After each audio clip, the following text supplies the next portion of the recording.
दोस्तों, जैसे जैसे वक्त बदलता है वैसे वैसे हमारे सामने नई चुनौतियां आती हैं और उनके हल भी बदलते रहते हैं। आज की सबसे बड़ी चुनौती है ध्यान भटकना, समय को सही से ना मैनेज कर पाना और कम प्रोडक्टिव होना।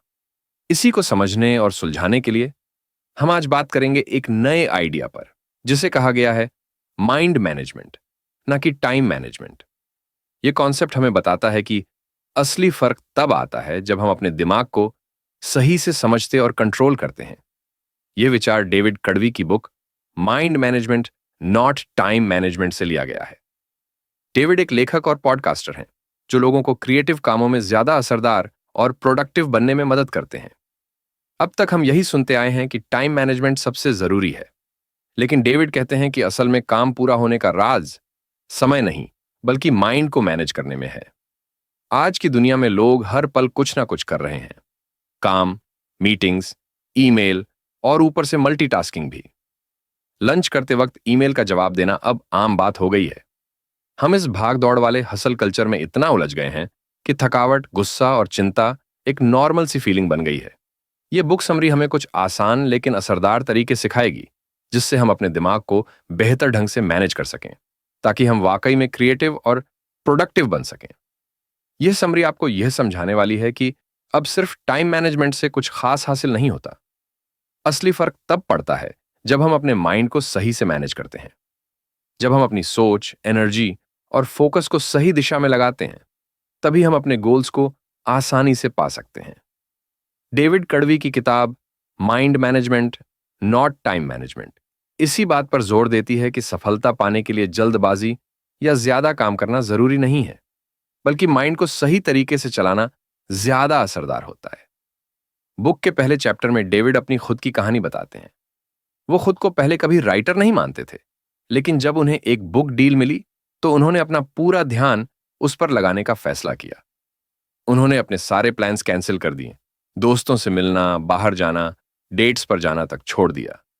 लेकिन जब वे लिखने बैठे तो कुछ भी नहीं लिख पा रहे थे। घंटों कंप्यूटर के सामने बैठे रह जाते, पर कोई शब्द नहीं निकलता। डेडलाइन करीब थी और प्रेशर बढ़ता जा रहा था। इसी बीच उन्होंने कोस्टा रिका में एक रिट्रीट ज्वाइन कर लिया, यह सोचकर कि शायद जगह बदलने से कुछ मदद मिले।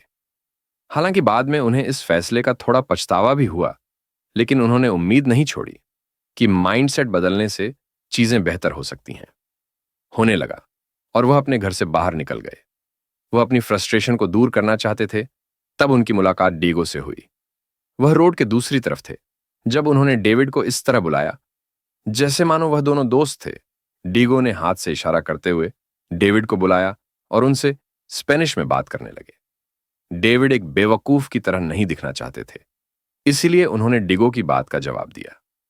उनसे बात करने पर डेविड को पता चला कि डीगो ऐसे ही कुछ बात करना चाहता था। उन्हें बीच पर घूमना और बारिश का मौसम बेहद पसंद था। उनकी बातें ज्यादा लंबी तो नहीं चली, लेकिन डेविड को इसके बाद काफी अच्छा महसूस हो रहा था। जब डेविड रिट्रीट से वापस लौटे और फिर से कंप्यूटर के सामने बैठे, तो उन्होंने 1 घंटे में ही अपने बुक का पहला चैप्टर लिख लिया। तब उन्हें समझ में आया कि असली फर्क टाइम मैनेजमेंट से नहीं, बल्कि उनके माइंडसेट से आया था। सिर्फ समय निकालने से कुछ नहीं होता। अगर आपका दिमाग सही हालत में नहीं है, तो आप काम नहीं कर पाएंगे।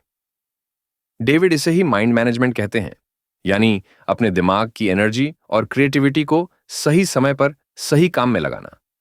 माइंड मैनेजमेंट का मतलब होता है अपने दिमाग की स्थिति को समझना और उसी के हिसाब से काम चुनना। कभी कभी हमारी लंबी टू डू लिस्ट देखकर हम एकदम डिमोटिवेट हो जाते हैं और कुछ भी करने का मन नहीं करता। टाइम मैनेजमेंट कहता है अभी क्या कर सकते हो, लेकिन जब आपके पास फोकस या एनर्जी नहीं होती तो यही सवाल और भी उलझा देता है। वहीं माइंड मैनेजमेंट कहता है अभी मैं किस काम के मूड में हूं, और फिर ऐसा काम चुनो जो उस मूड के साथ मेल खाता हो। जब आपका मूड और काम आपस में मैच करते हैं, तभी आप बिना वक्त और एनर्जी बर्बाद किए अच्छा काम कर सकते हैं। अगला चैप्टर है क्रिएटिव स्वीट स्पॉट। क्रिएटिव होना कोई ऐसी चीज नहीं है जो आप तुरंत हासिल कर लें या दुकान से खरीद सकें। किसी भी क्रिएटिव काम जैसे कि कहानी लिखना, गाना बनाना या पेंटिंग करने के लिए सही मानसिक स्थिति में होना बहुत जरूरी है। डेविड बताते हैं कि क्रिएटिव मोड में आने के लिए हमें 2 तरह की सोच का इस्तेमाल करना चाहिए, डाइवर्जेंट थिंकिंग और कन्वर्जेंट थिंकिंग। डाइवर्जेंट थिंकिंग तब होती है जब हमारे दिमाग में बहुत सारे आइडियाज और सोच एक साथ चल रही होती हैं, और जब हम इन सब में से किसी एक को चुनते हैं उसे कन्वर्जेंट थिंकिंग कहते हैं। उदाहरण के तौर पर, मान लीजिए आप अपने पहले प्यार के बारे में लिखना चाहते हैं। आपके पास कई तरीके हैं। क्या आप इसे फॉर्मल रखें या कैजुअल? क्या आप इसे अपने नाम से लिखें या गुमनाम रखें? ये सारे विकल्प डाइवर्जेंट थिंकिंग का हिस्सा हैं। लेकिन जब आप इनमें से किसी एक को चुन लेते हैं, जैसे कि इसे दोस्ताना टोन में और बिना नाम के लिखना, तो वह कन्वर्जेंट थिंकिंग होती है। अच्छे क्रिएटिव रिजल्ट के लिए आपको दोनों सोच की जरूरत होती है, और इसके लिए आपको अपने क्रिएटिव स्वीट स्पॉट को पहचानना जरूरी है, यानी वो समय और जगह जब और जहां आप सबसे बेहतर क्रिएटिव काम करते हैं। यही आपकी क्रिएटिव एनर्जी को सही दिशा में लगाता है। क्रिएटिव काम कोई ऐसा काम नहीं है जिसे आप किसी नियम या किताब से सीख लें। इसमें न तो कोई लॉजिक काम आता है और न ही कोई मैथ्स का फॉर्मूला। यह एक खास सोचने का तरीका होता है जिसे इंसाइट कहा जाता है। न्यूरोसाइंटिस्ट्स के अनुसार इंसाइट का मतलब होता है कोई आइडिया या नजरिया जो अचानक आपके दिमाग में आता है और चीजें एकदम साफ हो जाती हैं। इसे यूरेका मोमेंट भी कहते हैं। जैसे अचानक आपको अपनी कहानी का परफेक्ट प्लॉट मिल जाए या गाने की लाइनें खुद ब खुद दिमाग में आ जाएं। यह वो पल होता है जब बिना कोशिश के ही कुछ शानदार आइडिया मिल जाता है। ऐसे यूरेका मोमेंट्स अक्सर तभी आते हैं जब आप अपने क्रिएटिव स्पॉट में होते हैं, यानी दिन का वह समय जब आपके पास सबसे ज्यादा एनर्जी होती है। माइंड मैनेजमेंट का यही मतलब है, अपने काम को अपनी एनर्जी के हिसाब से मैनेज करना, न कि सिर्फ समय देखकर काम करना। हमारी एनर्जी पूरे दिन एक जैसी नहीं रहती। ऑफिस का काम, लोगों से मिलना या पेंटिंग जैसी एक्टिविटीज भी काफी एनर्जी लेती है। इसलिए जरूरी है कि आप यह जानें कि दिन के किस समय आप सबसे ज्यादा फ्रेश और फोकस्ड रहते हैं। इसके लिए अपने स्लीप साइकिल को भी समझना जरूरी है। जैसे जैसे आप जागते रहते हैं, आपका अलर्टनेस बढ़ता है, लेकिन अगर नींद पूरी नहीं हुई तो स्लीप डेप्थ यानी नींद की कमी आपकी एनर्जी को नीचे खींच लेती है। दोपहर करीब 2:30 बजे दोनों चीजें टकराती हैं, इसीलिए उस समय अक्सर थकान महसूस होती है। अगर आप अपनी बॉडी क्लॉक को समझ लें तो आप अपने काम को बेहतर तरीके से और सही समय पर कर पाएंगे। कई लोग सुबह के समय सबसे ज्यादा फोकस्ड और प्रोडक्टिव होते हैं, जैसे कि दुनिया के बेहतरीन वायलिन प्लेयर अपने दिन की शुरुआत के कुछ घंटे पूरी लगन से प्रैक्टिस करते हैं। मशहूर लेखक वर्जीनिया वुल्फ और साइकोलॉजिस्ट बीएफ स्किनर भी अपने सबसे जरूरी काम सुबह ही करते थे। इसकी वजह यह है कि सुबह का समय वह होता है जब हमारा दिमाग फ्रेश, अलर्ट और पूरी तरह से एक्टिव होता है। यही वजह है कि डेविड कड़वी ने अपने सबसे क्रिएटिव काम के लिए सुबह का वक्त चुना, और इसी से जुड़ा उन्होंने एक सिंपल सा नियम बनाया, फर्स्ट ऑनवर रूल। फर्स्ट ऑनवर रूल का मतलब है कि अपने दिन का पहला घंटा अपने सबसे जरूरी प्रोजेक्ट पर लगाएं। यह कोई छोटा मोटा काम नहीं, बल्कि वह प्रोजेक्ट होना चाहिए जो आपके लिए सबसे अहम है। ऐसा करने से आप उस काम को जल्दी और अच्छे से पूरा कर पाएंगे। दिन की शुरुआत में जब आप सबसे कम थके होते हैं और आपके पास सबसे ज्यादा एनर्जी होती है, तब काम करना आसान भी लगता है और रुकावटें भी कम आती हैं। हो सकता है यह सुनकर आपको लगे कि क्या ऐसा सच में मुमकिन है? तो जवाब है हाँ, बिल्कुल मुमकिन है। बस अपने दिन की शुरुआत सही काम से कीजिए और देखिए कैसे आपकी प्रोडक्टिविटी बढ़ जाती है। क्रिएटिविटी सिर्फ उस समय नहीं होती जब आप पेंटिंग बना रहे हो या कुछ लिख रहे हो, बल्कि यह एक पूरा प्रोसेस होता है। सोशल साइकोलॉजिस्ट ग्राहम वॉलस ने क्रिएटिविटी को 4 स्टेज में बांटा है। पहला स्टेज है प्रिपरेशन, यानी तैयारी का समय। इस वक्त आप अपने प्रोजेक्ट के बारे में सोचते हैं, रिसर्च करते हैं और जानकारी इकट्ठा करते हैं। डेविड ने भी अपनी बुक की शुरुआत इसी तरह की थी। किताबों, न्यूज़पेपर और जर्नल्स के बीच बैठे बैठे उन्होंने ढेर सारा रिसर्च किया। उनके पास एक व्हाइट बोर्ड भी था जिस पर वो टॉपिक और चैप्टर आइडियाज लिखते थे। ये सब मेहनत उन्हें अगले स्टेज इंक्यूबेशन तक ले गई, जहां आप प्रोजेक्ट से थोड़ी दूरी बना लेते हैं। इस समय आप शायद दोस्तों के साथ समय बिता रहे होते हैं या कोई दूसरा काम कर रहे होते हैं, लेकिन आपका दिमाग चुपचाप उस प्रोजेक्ट पर काम करता रहता है। तीसरा स्टेज है इल्यूमिनेशन या यूरेका मोमेंट। यह वह समय होता है जब आपको अचानक कोई शानदार आइडिया आता है। यह स्टेज प्रिडिक्ट नहीं किया जा सकता, लेकिन यह तभी आता है जब आपने पहले तैयारी अच्छे से की हो। जैसे कि मशहूर म्यूजिशियन पॉल मैककार्टनी को यस्टरडे गाने की धुन नींद में सुनाई दी थी, उन्होंने सपने से उठते ही उसे पियानो पर बजाया, लेकिन ऐसा सिर्फ इसलिए मुमकिन हो पाया क्योंकि वह पहले से ही म्यूजिक में बहुत अभ्यास कर चुके थे। चौथा और आखिरी स्टेज है वेरिफिकेशन, यानी जब आप अपने आइडिया को परखते हैं और पक्का करते हैं कि यह वाकई अच्छा और यूनिक है। पॉल को भी यकीन नहीं था कि उनकी बनाई धुन ओरिजिनल है या पहले कहीं सुनी हुई है। उन्होंने 1.5 साल लगाकर यह सुनिश्चित किया कि धुन उनकी अपनी है। साथ ही उन्होंने लिरिक्स, ट्यून और अरेंजमेंट को भी बेहतर बनाया। यही 4 स्टेज एक क्रिएटिव आइडिया को असली मास्टरपीस बनाते हैं। अगर आप क्रिएटिविटी के हर स्टेज को पूरी तरह से नहीं अपनाते, तो आप कोई भी बेहतरीन काम नहीं कर पाएंगे। हर स्टेज जरूरी होता है, चाहे वो रिसर्च हो, ब्रेक लेना हो या आइडिया पर काम करना हो। डेविड का कोई सख्त रूटीन नहीं था, लेकिन कुछ खास जगहें और एक्टिविटीज थीं जो उन्हें सही मूड में लाने में मदद करती थीं। जैसे कि वो जॉन हेडेक सेंटर की 19वीं मंजिल पर जाकर अपनी नोटबुक में अपने बिखरे हुए विचारों को लिखते थे। वहां लिखते वक्त उन्हें वो बातें भी समझ में आने लगती थीं जो वे अपनी किताब में शामिल करना चाहते थे। इसके अलावा एक कॉफी शॉप एब्सेंस कॉफी थी, जिसकी खूबसूरत लोकेशन और ताजी कॉफी की महक ने उस जगह को उनके लिए परफेक्ट बना दिया था।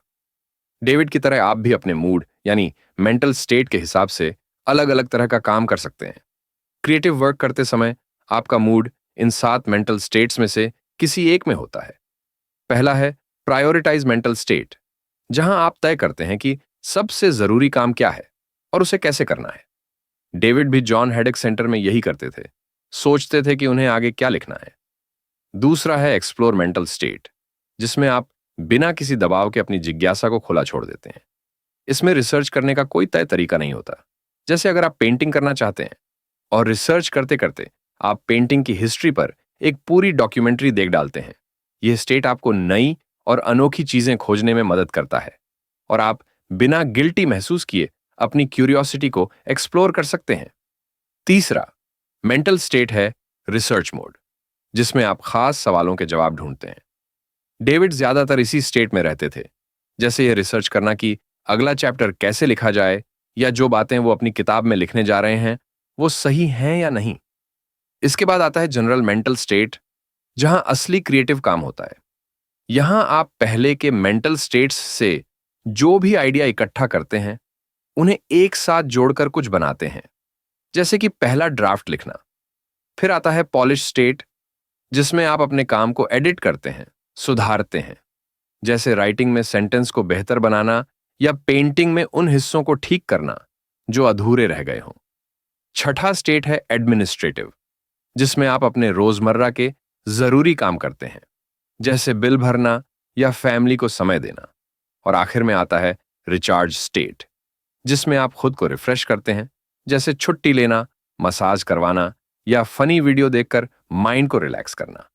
डेविड का क्रिएटिव रूटीन थोड़ा अलग था। वो रात 12 बजे से सुबह 4 बजे तक सिर्फ अपनी किताब पर काम करते थे, फिर कंप्यूटर बंद करके सो जाते थे और दोपहर में उठते थे। इसके बाद वो अपनी पसंदीदा कॉफी शॉप चले जाते और वहां तब तक लिखते जब तक वह बंद ना हो जाए। डेविड इस पूरे प्रोसेस को अपना क्रिएटिव साइकिल कहते थे। इस साइकिल में न सिर्फ काम होता है, बल्कि बीच बीच में आराम भी शामिल होता है। इसमें क्रिएटिविटी के 4 स्टेज होते हैं: प्रिपरेशन, इंक्यूबेशन, इल्यूमिनेशन और वेरिफिकेशन। यह किसी टाइम टेबल पर नहीं चलता, यह हफ्तों, महीनों या अलग अलग मौसमों पर भी आधारित हो सकता है। जैसे कि बैट नाम की एक क्रिएटिव पर्सन रात के समय प्रिपरेशन करना पसंद करती है, क्योंकि रात की शांति उन्हें सोचने और फोकस करने में मदद करती है। वो जैसे ही क्रिएटिविटी के तीसरे स्टेज यानी इल्यूमिनेशन में पहुंचती है, उन्हें एक आहा मूवमेंट आता है, जिसमें गाने के सही अल्फाज अचानक से दिमाग में आते हैं।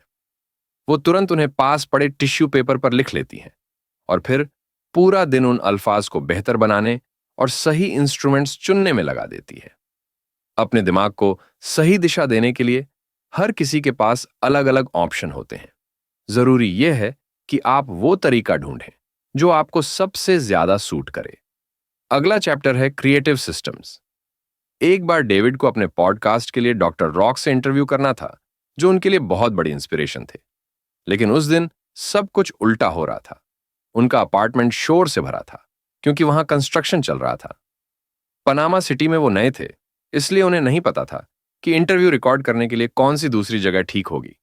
और सबसे बड़ी बात, डॉक्टर रॉक जैसा मशहूर इंसान दोबारा टाइम नहीं दे सकता था। लग रहा था कि उन्हें इंटरव्यू कैंसिल करना पड़ेगा। लेकिन तभी डेविड का क्रिएटिव सिस्टम एक्टिव हुआ। उन्होंने सोच समझकर एक ईमेल लिखा और हर समस्या का हल निकाल लिया। आखिरकार वो इंटरव्यू सक्सेसफुली रिकॉर्ड कर पाए। क्रिएटिव सिस्टम एक रिपीटिंग प्रोसेस की तरह काम करता है, जो आपके क्रिएटिव काम को पूरा करने में मदद करता है। यह आपको यह समझने में मदद करता है कि आपको अपनी मानसिक ऊर्जा को ध्यान में रखते हुए कौन से स्टेप्स लेने चाहिए। इसे आप एक छाती की तरह सोच सकते हैं, जो आपके क्रिएटिव साइकिल और विभिन्न क्रिएटिविटी स्टेज को कवर करता है। इस सिस्टम के तहत आपको सबसे छोटी चीजों से शुरुआत करनी होती है, जिन्हें मिनिमम क्रिएटिव डोज कहा जाता है। जैसे अगर आप लेखक हैं तो आपका मिनिमम क्रिएटिव डोज हो सकता है अपनी किताब का एक पैराग्राफ लिखना। यह आपको अपनी दूसरी प्राथमिकताओं पर भी ध्यान केंद्रित करने में मदद करता है और क्रिएटिव काम को आगे बढ़ाने का रास्ता खोलता है। इसके साथ ओपन लूप्स भी एक महत्वपूर्ण हिस्सा होते हैं। जब आप किसी काम के बारे में सोचते हैं, जैसे अपनी बिल्ली के लिए खाना खरीदने का मन बनाते हैं, तो यह एक ओपन लूप होता है। यह आपके दिमाग में लगातार चलता रहता है, भले ही आप किसी और काम में व्यस्त हों। ओपन लूप्स आपकी क्रिएटिविटी को बढ़ावा देते हैं, क्योंकि ये आपके मन में जगह छोड़ते हैं जब तक कि आप वह काम पूरा नहीं कर लेते। उदाहरण के लिए, अगर आप लेखक हैं और एक पैराग्राफ लिखने के लिए सोच रहे हैं, तो आप इसे एक ओपन लूप के रूप में देख सकते हैं, जिसे आप बाद में पूरा करेंगे। इससे आपको किसी भी काम को अधूरा छोड़ने का डर नहीं होता और आप लगातार अपने काम में प्रगति करते रहते हैं। इस किताब के अंत में हम अब तक जो कुछ भी सीखा है, उसे संक्षेप में समझेंगे। सबसे पहले आपने यह जाना कि माइंड मैनेजमेंट क्या होता है। इसका मतलब है कि अपने काम के लिए सही मानसिक स्थिति बनाना, यानी यह समझना कि किस काम के लिए आपका मन तैयार है और उस समय आप क्या कर सकते हैं। इसके बाद आपने सीखा कि अपने क्रिएटिव स्वीट स्पॉट को ढूंढने से आप इस माइंड मैनेजमेंट को हासिल कर सकते हैं। यह तरीका आपको अपने सबसे प्रोडक्टिव टाइम को पहचानने और उस समय को सही तरीके से उपयोग करने में मदद करता है। तीसरा, आपने क्रिएटिविटी के 4 स्टेज के बारे में जाना: प्रिपरेशन, इंक्यूबेशन, इल्यूमिनेशन और वेरिफिकेशन। इन स्टेजेस से गुजरकर ही आप कुछ अद्भुत काम बना सकते हैं। इसके अलावा आपने 7 महत्वपूर्ण मानसिक अवस्थाओं के बारे में सीखा, जैसे prioritise, explore, research, generate, polish, administrate और रिचार्ज। ये स्टेज आपको अपनी क्रिएटिविटी को बढ़ाने और काम में लगने के लिए सही दिशा दिखाते हैं। आखिरकार, आपने क्रिएटिव साइकिल के बारे में जाना, जो काम करने और आराम करने के बीच एक संतुलन बनाता है। यह एक रिपीटिंग प्रोसेस है, जिसमें आप अपने काम को समय के साथ आगे बढ़ाते हैं और आराम का समय भी निकालते हैं। इसके अलावा आपने क्रिएटिव सिस्टम के बारे में भी सीखा, जो आपको आपके क्रिएटिव प्रोसेस को व्यवस्थित करने और सही कदम उठाने में मदद करता है। आज की तेज तर्रार दुनिया में हमें सब कुछ जल्दी करने की आदत है, लेकिन धीरे धीरे काम करना और धैर्य रखना भी बहुत महत्वपूर्ण है। अपने काम के इस प्रोसेस को अपनाकर आप अपनी क्रिएटिविटी को निखार सकते हैं और अपने लक्ष्यों को हासिल कर सकते हैं। Thank you.